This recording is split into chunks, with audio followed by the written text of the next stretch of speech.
इस संसार में बहुत सारे लोग ऐसे हैं जो मानते हैं कि शादी उसी से होगी जिससे लिखा हुआ है, और बहुत सारे ऐसे लोग हैं जो सोचते हैं कि शादी हम अपनी मर्जी से करेंगे और जिससे करना है उसी से करेंगे। पर क्या उनकी शादी उससे हो पाती है जिससे वो करना चाहते हैं, या उनकी शादी उससे होती है जो उनके जिंदगी में किस्मत ने पहले से लिखा हुआ है?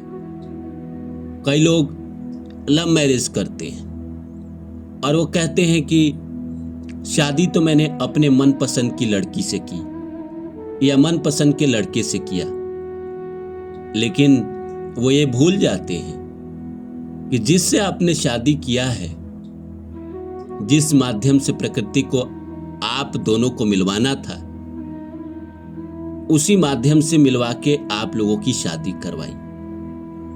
अन्यथा इस दुनिया में कई ऐसे लोग होते हैं जिसकी 20-20 रिश्ते रिजेक्ट हो जाते हैं।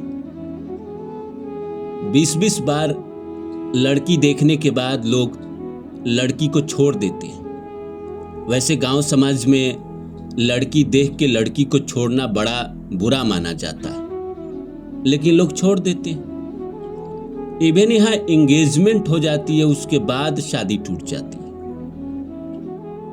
कई केस ऐसे हैं। हमारे एक सब्सक्राइबर है, उन्होंने कमेंट किया कि मेरी शादी कम से कम 11 जगह देखी गई थी और हर शादी में लगता था यहां तो हो ही जाएगी, यहां तो लगभग फाइनल ही है, लेकिन सर वहां नहीं हुई।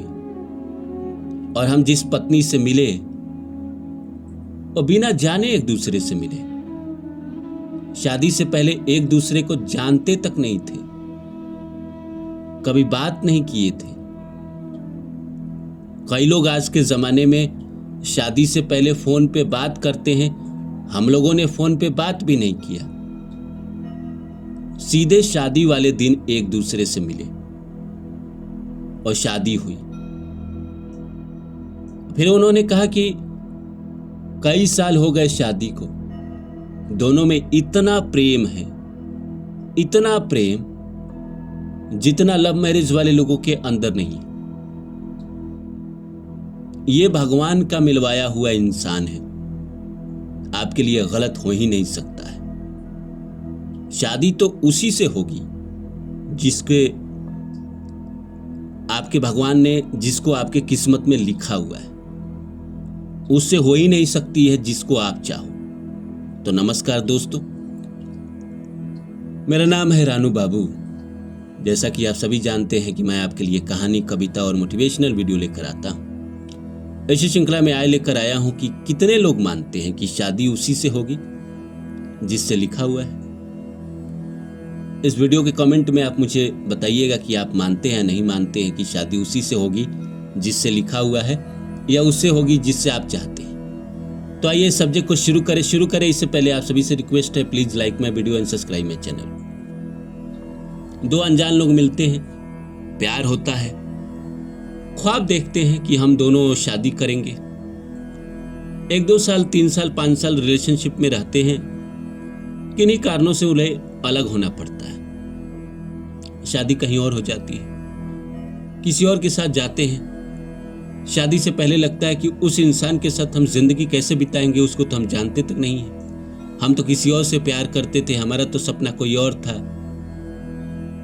लेकिन शादी जिससे हुई उसके साथ आप गए, 1-2 महीने बाद आपको लगता है कि क्या मैं इस इंसान को सदियों से जानता हूं, सदियों से जानती हूं। ऐसा महसूस होगा कि मैं तो अपनी पत्नी को सदियों से जानता हूं, हम तो कभी अलग हुए ही नहीं थे, पिछले जन्म में बिछड़ गए थे, इस जन्म में वहीं से शुरू हुआ जहां हम पीछे के जन्मों में खो दिए थे। ऐसा महसूस होता है। और ये इंसान आपकी जिंदगी में आपके जन्म से पहले लिखा हुआ था, इसी वजह से इसके साथ आपकी शादी हुई, अदरवाइज होती ही नहीं। वहां क्यों नहीं हुई जहां आप प्यार करते थे, जिससे आप रिलेशनशिप में थे, जिसको आप चाहते थे? देखिए दोस्तों, मेरा मानना है कि इंसान जब छोटा होता है, कम उम्र होती है 10 से 20 साल 22 साल तक, तो इंसान ना ख्वाबों ख्यालों की दुनिया में बहुत यकीन करता है। उसको लगता है कि कोई लड़का मुझे मिल जाए, कोई लड़की मुझे मिल जाए जिससे मैं प्यार करूं, बड़ी सुंदर हो, बड़ा स्मार्ट हो और उसके साथ हम अपने परिवार को बोले और हमारी शादी हो जाए। पर ऐसा हकीकत में कुछ नहीं होता है। ख्वाबों की चीज थी, ख्वाबों में ही खत्म हो गई। और उनके जीवन में लड़के या लड़कियां आती भी है, रिलेशनशिप में वो आते भी हैं, लेकिन उनसे शादी नहीं होती है, शादी किसी और से होती है। इस दुनिया में लगभग 98% लोग ऐसे हैं जिन्होंने प्यार किसी और से किया है और शादी किसी और से किया है। जिससे प्यार किया वो उनके किस्मत में नहीं था, इसलिए उनसे शादी नहीं हुई। जिससे शादी हुई है वो आपकी किस्मत में पहले से लिखा हुआ था। और मैं तो कई बार बता चुका हूं कि प्रारब्ध की वजह से होता है। प्रारब्ध में कर्म बाकी थे, इसी वजह से इस जीवन में वो आपको पार्टनर मिला। प्रेम वाले में भी मैंने बता चुका हूं कि प्रेम वाले में भी आपको पीछे के जन्मों के पेंडिंग कर्मा खत्म करने थे, इसलिए वो पार्टनर मिला, आपकी जिंदगी में रहा। जब प्रेम चल रहा था आपका, और प्रेम खत्म हुआ जब पेंडिंग कर्मा खत्म हो गया। अब पार्टनर का आपके जीवन में जीवन भर पेंडिंग कर्मा है, तो जीवन भर रहेगा। इसलिए भगवान ने, प्रकृति ने आपकी शादी इससे करवाई, क्योंकि इसका कर्जा है आपके ऊपर, अब चुकाओ। इस संसार में कोई भी इंसान आपकी जिंदगी में ऐसे नहीं आता है। कोई ना कोई मतलब होता है, कोई ना कोई रिश्ता होता है, किसी जन्म का, तभी आता है। हम जब चुका देते हैं वो इंसान हमारी जिंदगी से चला जाता है। हम उसको दुनियावी चीजों में हम अलग अलग शब्दों से पुकारते हैं। हमें लगता है वो चीटर है, फ्रॉड है, उसने मुझे धोखा दिया। कोई किसी को धोखा नहीं देता है, हर कोई अपना अपना कर्म पूरा कर रहा है। कई लोग कहेंगे कि मुझसे प्यार करते हुए उसको किसी और से प्यार हो गया। हाँ, आपके कर्म खत्म हो गया, इसलिए उसको किसी और से प्यार हो गया। वो आपको छोड़ के किसी और के पास चला गया, अब उसके कर्म है। हो सकता है कि उसके कर्म खत्म हो जाए तो किसी और तीसरे के पास चला जाए। अब सांसारिक नजर में यह गलत है। कोई इंसान तो पूरी जिंदगी किसी से प्यार नहीं करता, सिर्फ अपनी पत्नी से प्यार करता है, क्योंकि उसके कोई कर्म है ही नहीं किसी के प्रति। वो सीधा अपने पत्नी से प्यार करता है, उसके कर्म बाकी है, आजीवन करता है, बहुत करता है। इसीलिए भगवान ने उसकी शादी उससे करवाई। तो आप लोग को क्या लगता है, जिस इंसान से हमारी शादी होती है, क्या हमारे किस्मत में लिखा हुआ था या ऐसे एक्सीडेंटल हो गई? आप लोगों को क्या लगता है? कमेंट करके मुझे जरूर बताइएगा। मेरे हिसाब से तो मेरी जो पत्नी है वो मेरे किस्मत में लिखी हुई थी, तभी उससे शादी हुई मेरी, अदरवाइज नहीं होती।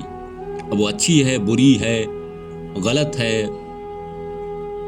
या बहुत अच्छी है, या बहुत प्रेम करती है, ये सब कर्म के ऊपर डिपेंड करता है। जितना अच्छा कर्म प्रारब्ध का, उतनी अच्छी बीवी या उतना अच्छा पार्टनर। जिसके जितने अच्छे कर्म थे प्रारब्ध के जीवन में, उसके उतने अच्छे पार्टनर है। मेरे बहुत अच्छे कर्म थे, इसलिए मुझे बहुत अच्छी पत्नी मिली। जिसके कर्म जैसे हैं, उसकी पत्नी या उसका पति वैसा ही उसको मिलेगा।